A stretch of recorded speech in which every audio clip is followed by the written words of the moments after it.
अस्सलाम वालेकुम दोस्तों, उम्मीद है आप सब लोग खैरियत होंगे। बात करेंगे सलाला में कल रात को एक वाक़या हुआ।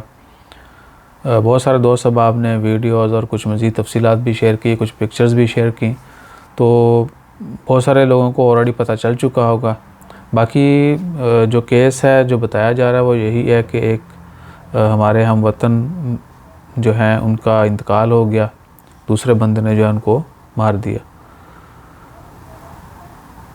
अब ज़्यादा बातें जो हैं वो हम नहीं करेंगे, सिर्फ यही है कि एक जो है वो फितना ख़त्म होता है, दूसरा शुरू हो जाता है। पहले भी इस तरह का एक वाक़या हुआ कुछ महीने पहले, रिसेंटली आपने देखा होगा, जो पाकिस्तान में श्रीलंका वाले बंदे को मारा गया वो वाक़या, और इधर फिर ओमान में दूसरा वाक़या, यानी इसी साल में 2 वाक़या जो हैं वो हो चुके हैं।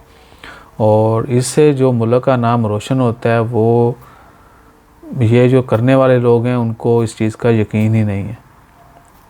रोशन मतलब इन सेंस के उनको मुल्क की इज़्ज़त वक़ार से कुछ है ही नहीं।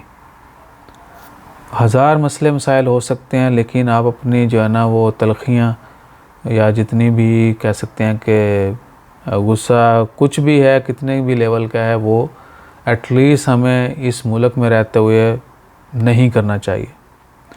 और पाकिस्तान के ओवरऑल अगर आप हालात देखें तो आजकल एक तरफ तो हुकूमत और बहुत सारे बाकी लोग, बल्कि हर बंदे को कोशिश करनी चाहिए कि हम अपने पाँव पे खड़े हों, अपने मुल्क के लिए काम करें, अपने इज़्ज़त वक़ार के लिए काम करें। नहीं, एक तरफ वो ज़ोर लगाने पे तुले हुए हैं, दूसरी तरफ जो है हम लोग उल्टे काम करने पे तुले हुए हैं। यानी हर जगह पे कहीं ना कहीं किसी न किसी तरीके से मुल्क की साख को नुकसान ज़रूर पहुँचाना है।